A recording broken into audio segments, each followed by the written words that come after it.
Selamat siang Pak Agus, perkenalkan kami dari kelas B, kelompok B, yang beranggotakan Billy, Herlina, Nalendra, dan Ken, akan memberikan analisis kami mengenai keterkaitan nilai kemiskinan dan pendidikan di Indonesia.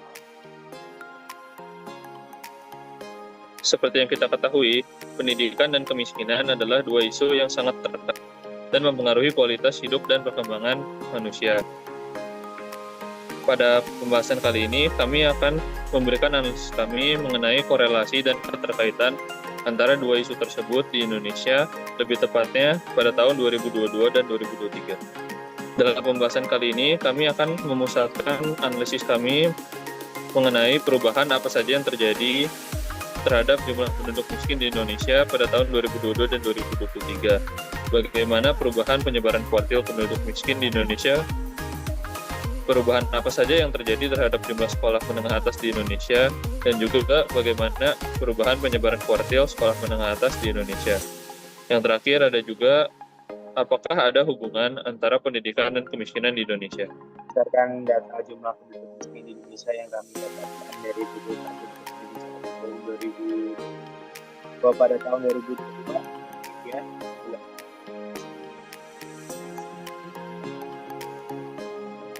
Kedua, setelah kami cari data tersebut, dari terkecil data tersebut didapatkan tabel sebagai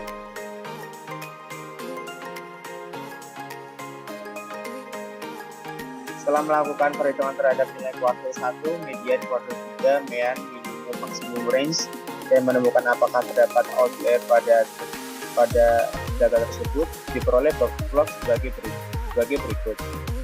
Dari hasil penataan box plot data kemiskinan, kami dapat menyimpulkan bahwa ada 4 provinsi yang termasuk outlier pada tahun 2022 dan 2023. Pada tahun 2022, provinsi yang memiliki jumlah orang miskin yang terbanyak dari jumlah lingkungan terbesar antara lain adalah Sumatera Utara, Jawa Timur, Jawa Tengah, dan Jawa Barat. Berbeda dengan tahun 2023 yang memiliki provinsi dengan jumlah orang miskin terbesar dari jumlah lingkungan terbesar yaitu Jawa Timur, Jawa Tengah, Gorontalo, dan Jawa Barat. Selain itu, dari gambar itu kami dapat menemukan bahwa range tahun 2023 lebih besar daripada 2022. Namun data yang rata. Dugaan kami adalah bahwa jumlah kemiskinan di seluruh Indonesia naik, namun laju kenaikan jumlah orang miskin di setiap provinsi berbeda. Berikut kami menganalisis variasi pada kedua data tersebut. Kami menggunakan rumus variasi dan simpangan baku. Kami dapat menentukan nilai variasi dari sampel S kuadrat, variasi dari populasi sigma kuadrat, standar deviasi atau simpangan baku dari sampel S dan populasi sigma. Maka dari tabel tersebut, variasi pada tahun 2023 lebih besar dibanding tahun 2022. Ini mungkin disebabkan oleh laju kenaikan jumlah orang miskin yang berbeda-beda setiap provinsi.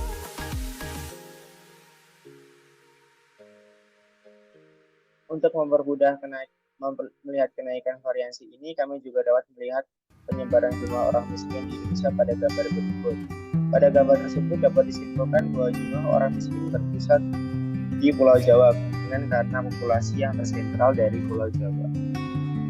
Berikut dataset Indonesia setelah terklik disampaikan.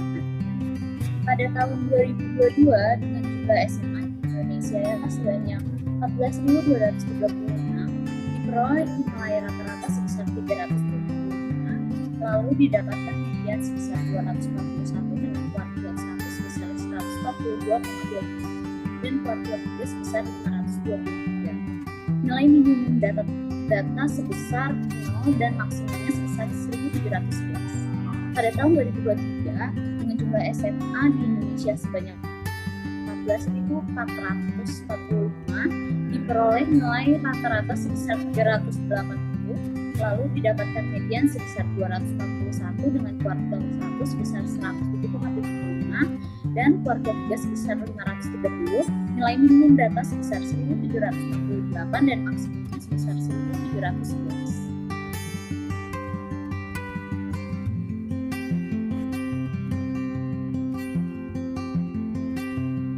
Dari dataset tersebut diperoleh nilai batas bawah sebesar negatif 4,5 428,875 dan nilai batas atas sebesar 1094,125 untuk tahun 2022. Sementara itu, untuk tahun 2023, nilai batas bawah adalah negatif 525,625 dan nilai batas atas adalah 1163,375. Berdasarkan hasil tersebut diperoleh Boxplot dan terdapat 2 provinsi yang merupakan outliner, yaitu Jawa Barat dan Jawa Timur untuk tahun 2022 dan 2023. Kami menggunakan rumus variansi dan simpangan baku untuk menentukan nilai variansi dari populasi dan sampel, dan juga standar deviasi atau simpangan baku dari populasi dan sampel. Variansi nilai pada tahun 2023 lebih besar daripada tahun 2022. Ini mungkin terjadi karena jumlah laju kenaikan jumlah sekolah menengah atas yang berbeda-beda antar provinsi. Juga lebih banyaknya data sekolah yang tercatat, terutama pada Pulau Papua.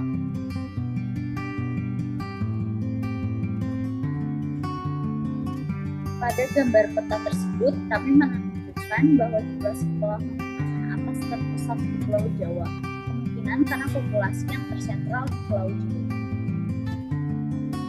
Jawa. Berikutnya kita akan membahas tentang korelasi antara kedua data yang telah dibicarakan sebelumnya. Kita akan menggunakan 2 metode utama, yaitu Spearman dan Brevis-Pearson. Kita menggunakan 2 data tersebut karena jika diperhatikan, 2 dataset tersebut memiliki skala ordinal. Oleh sebab itu, kita akan menggunakan 2 metode untuk mencari korelasinya. Untuk metode Spearman, kita akan menggunakan rumus yang seperti terlihat di depan, di layar, di mana DI menunjukkan ranking dari setiap datasetnya. Karena kita lebih cenderung menggunakan Spearman karena dalam kasus kita mereka memiliki satuan yang berbeda, di mana penduduk menggunakan ribuan dan untuk jumlah sekolah SMA mereka menggunakan satuan. Kita menggunakan Brevis-Pearson juga sebagai pembanding supaya terbukti kalau tidak ada nilai yang sangat cenderung berbeda. Nah, kita kan melihat kepada metode Spearman. Jadi perhatikan bahwa kalau dalam metode Spearman, korelasinya memiliki nilai antara negatif 1 dan positif 1.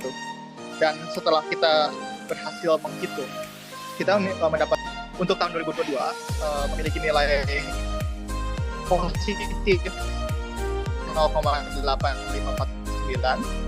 dan untuk tahun 2023 diperoleh positif 0,7586.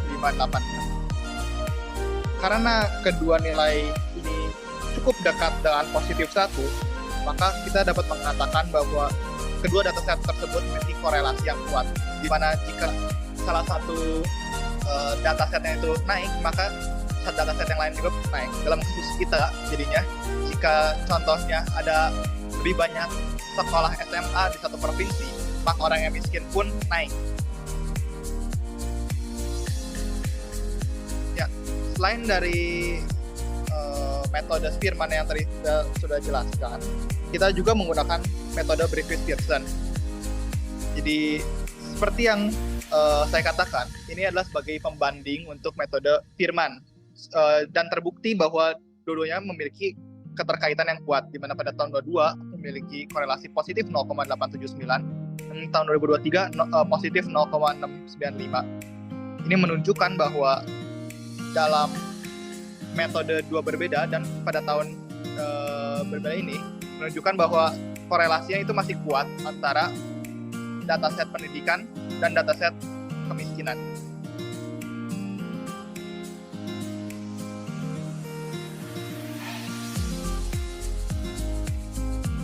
Dari data-data yang sudah kita temukan, kita bisa menarik beberapa kesimpulan, seperti jumlah penduduk miskin berfluktuasi setiap tahunnya. Kuartil penduduk miskin di Indonesia naik secara signifikan dari tahun 2022 ke tahun 2023. Jumlah sekolah menengah atas di Indonesia pun mengalami peningkatan dari tahun 2022 ke 2023. Range pada jumlah sekolah menengah atas di Indonesia semakin melebar.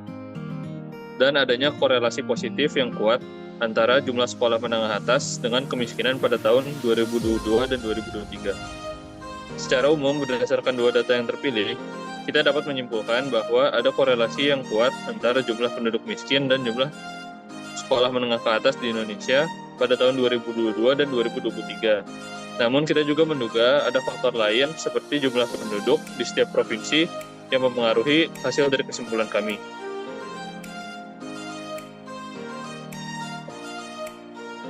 Sekian analisis dari kami, terima kasih.